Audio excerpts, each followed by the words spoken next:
Bien, y ahora vamos a tener el tercer significado que sucede en redención y tenemos expiación. Expiación, ¿sí? Entonces, estamos haciendo un repaso en este momento de la doctrina básica de la fe, una fe salvadora, hay redención y hay un redentor. Esa redención se entiende que el redentor tiene que comprar, pagar un precio por el que se encuentra atrapado por el pecado. El segundo concepto que utilizamos para mostrar redención es liberación de la esclavitud del pecado. Y el tercer elemento que encontramos es sustitución. Sustitución. Y vamos a verlo desde el término de expiación. Éxodo 29:32. Bueno, de entrada 33. De entrada les recomiendo que para este término de esta clase tengan una concordancia bíblica. Pueden utilizar la concordancia Strong. La concordancia Strong es esta que tiene aquí mi Biblia, unos numeritos. ¿Sí? Pueden utilizar su concordancia Strong. ¿Sí? Bueno, el sacrificio procuraba cargar sobre una víctima inocente la ira de Dios, expiar. Repito, el sacrificio procuraba cargar sobre una víctima inocente la ira de Dios. En este caso era el cordero, el que cargaba. Por eso Jesús en la cruz cargó, algunos dicen cargó la cruz, sí, pero la cruz era un objeto que simbolizaba precisamente expiación. Pero no solamente el cargar, el ser escupido, el ser maltratado, el sacrificio de cargar el pecado sobre un justo expiación. ¿Sí? Y ponerle en actitud favorable, hablo del sacrificio, y ponerle en actitud favorable hacia el hombre es propiciación. Entonces, esto deben de grabárselo y anotarlo en sus apuntes. Cuando la persona en el Antiguo Testamento sacrificaba, procuraba que en el sacrificio se cargara toda la ira de Dios sobre ese cordero inocente que tenía que morir. Y se ponía todo en favor de la persona que hacía el sacrificio, propiciación. Expiar, propiciar, expiación, propiciación. El término hebreo que se utiliza para expiación es kafar. Ustedes van a ver aquí en mi Biblia en hebreo, ¿sí? Aquí está kafar, kafar, ¿sí? Y significa expiación. En la concordancia Strong ponemos la concordancia y ahí nos aparece kafar, nos aparece en hebreo y habla de expiación, expiación. Y el inglés nos dice que es una tapa, to cover over, poner una tapa encima. Entonces para eh, eh, quitar la ira de Dios se ponía una tapa y esa tapa ya no permitía cafar, es poner una tapa que ya no llegue el olor de pecado a la presencia de Dios. Por eso cuando Jesús va a la cruz y somos salvos por gracia de Dios, nosotros somos cafar, expiados. Y ya no nos mira Dios a nosotros justos, nos mira a Jesús. Y en este término de kafar que estoy explicando en este momento, quiero hacer señal de lo que dice la palabra de Dios. respecto a esta situación de kafar, expiación y propiciación. Romanos 1:17. Romanos 1:17 es un pasaje que ha sido muy discutido, pero por eso es importante, y estoy haciendo con ustedes un esfuerzo para que no perderlos, para que no ustedes se extravíen en tanta información, pero quiero que sí quede claro el concepto para que lo puedan ustedes compartir, enseñar en sus congregaciones y por qué no, para nosotros mismos comienza la enseñanza. Pero quiero que ustedes vean que el término kafar, expiación, el sacrificio, la expiación, tenía un significado positivo, que es la purificación, la limpieza, la reconciliación, ¿sí? Y eso habla de una justicia. El versículo 17 del capítulo 1 de Romanos dice, porque en el Evangelio la justicia de Dios se revela por fe. La justicia de Dios se revela. ¿Cuál es la justicia de Dios? Que tuvo que ser expiado el hombre por medio de una persona inocente y se completa la justicia de Dios. La justicia de Dios es que Él cargó el pecado de nosotros y nosotros lo entendemos, lo conocemos. ¿Se acuerdan el video pasado? Nosotros lo conocemos, se revela la verdad por medio de la fe y para fe. Se revela esa justicia, esa santidad de Dios, ese estado santo de Dios se revela por fe. Y viene este versículo que para muchos es controversial. Más el justo por la fe vivirá. Más el justo. ¿Quién es el justo?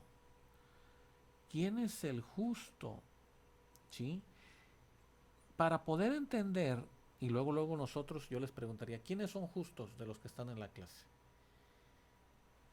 Y entonces usted dice, no hay ningún justo. Bueno, dice la palabra de Dios que nosotros somos contados por justicia de Dios. O sea, en nosotros hay la justicia de Dios. Por eso se revela por medio de la fe. Somos llamados justos, nosotros somos encontrados justos porque fue anulado el acta de decretos, fuimos liberados de la esclavitud y fuimos expiados y por eso somos llamados justos, pero no por nuestra obra, por la fe, no por méritos propios, por la fe en Jesús, en el Hijo de Dios, fuimos declarados justos. No nosotros no somos justos. Dios, por medio de Jesucristo, obró salvación, redención, fuimos liberados, fuimos expiados y por esa expiación somos encontrados justos delante de Dios. Ahora, ¿por qué estoy haciendo todo este panorama de más el justo por la fe vivirá? Porque cuando nosotros somos presentados ante Dios, ¿nos ve Dios a nosotros? Claro que no. No puede vernos Dios a nosotros porque nosotros no somos, en el estado terrenal, no somos justos. No somos encontrados justos. Tenemos una naturaleza pecaminosa, un cuerpo, una carne, unos deseos de la carne de rebelarse con el Espíritu de Dios. ¿Sí? Y esa justicia que entonces nosotros tenemos, ¿de dónde viene? Esa justicia viene de Dios por medio de Jesucristo. Cuando Dios mira al hombre, mira a Jesucristo. Sucede kafar. Kafar pone una tapadera y la tapadera del hombre es Jesús. Dios nos mira a nosotros por Jesús. Somos justificados por la fe. Ahora usted puede entender y gozarse cuando lea en su Biblia, justificados pues por la fe. Cuando lea usted justificados, le va a venir la doctrina de la fe, que es una fe salvadora, que hay redención, que hay un redentor, que fuimos comprados, que pagó el precio, que fuimos liberados de la esclavitud, que fuimos expiados y que Dios tomó nuestro lugar para poder ser llamados justos delante de Dios. Fíjese lo que implica estudiar la palabra de Dios a detalle. Justificados pues por la fe. No busques en tus obras, no busques en tus acciones, no busques en tu conducta presentarte como obrero aprobado delante de Dios. Busca presentarte por medio de Jesús. Dicen que había una fila de gente que estaba queriendo entrar al cielo. Y alguien de los ángeles estaba en la puerta. Esto es una ilustración, no es nada real, pero sí nos lleva a pensar. Y se para la primera persona y le pregunta a aquel ángel, ¿y tú por qué crees que debes entrar al cielo en la presencia de Dios? Y bueno, yo soy una persona de buenos principios, buena moralidad, una persona recta, íntegra, intachable, que nadie tuvo problema conmigo, no tengo acusación. Y el ángel le dice, descalificado. Sigue así la fila, llega a la fila a la mitad y está un hombre que dice, bueno, yo nací en un hogar cristiano, me crié entre cristianos, estuve en la iglesia, serví en la iglesia, participé en los ministerios, me casé con una esposa cristiana, tuvimos hijos cristianos y estuvimos en la iglesia hasta que morí. Y le pregunta el ángel, ¿y por eso crees que tienes que estar en el cielo? Dice, sí, claro que sí. Descalificado. Llega el último de la fila con hombritos caídos, mirada agachada. El ángel cuando lo ve dice, pues creo que no va a entrar este hombre. Y le dice, ¿tú por qué crees que debes entrar al cielo? Y aquel hombre levantó su mirada y dice, yo no soy digno de entrar al cielo. Yo no merezco entrar al cielo. Mis acciones en el mundo no fueron las mejores. Pero yo confío en aquel que murió en la cruz por mí, aquel que pagó el precio por mis pecados. Solamente por la gracia y el amor de Dios sé que puedo entrar al cielo. Y si Dios quiere, yo puedo entrar. Y aquel ángel le dijo, bien, has entendido el acto de redención. No somos nosotros, no son nuestros pensamientos, no son nuestras acciones. Es el sacrificio de Jesús pagando el precio, anulando los decretos, liberándonos del pecado una vez y para siempre, expiándonos. Por eso Romanos dice, más el justo por su fe, más el justo por su fe vivirá. Finalmente, ¿qué nos queda a nosotros, queridos hermanos, queridos líderes, estudiantes de este instituto? Nos queda vivir vidas de rendición a Dios, tomando en cuenta el sacrificio, tomando con verdadero gozo y pidiendo al Señor perdón cuando hemos fallado, cuando hemos pecado, cuando no hemos tomado en serio esa salvación que el Señor hizo por nosotros, esa sustitución, de tal manera que lo que nosotros debimos haber pagado, lo pagó Él en la cruz. El hecho mismo de que fuera Dios quien tuviera la iniciativa de expiación surge de su amor hacia los hombres. No se trata de una deidad pagana, caprichosa, antojadiza y despótica. Dios ama al ser humano y de sí mismo desea su bien, por eso buscó la solución. ¿Para qué? Para que todo aquel que no cree no se pierda, mas tenga vida eterna. Así es que cuando el Señor Jesús instituyó la cena, dijo: esto es mi sangre del nuevo pacto que por muchos es derramada para remisión de pecados. Pedro escribió que el Señor Jesús llevó nuestros pecados en su cuerpo. De manera que la muerte de Cristo no puede ser presentada como la de un mártir, ni decirse que solo murió para darnos alguna lección, por más sublime que ésta sea. Hermanos, la muerte de Cristo es un tema central de las Escrituras, en las cuales se hace referencia a ella con las expresiones referidas a su sangre. Tuvo lugar en vez de expiación, sustitución, el pecador en nuestro lugar. Es una muerte vicaria.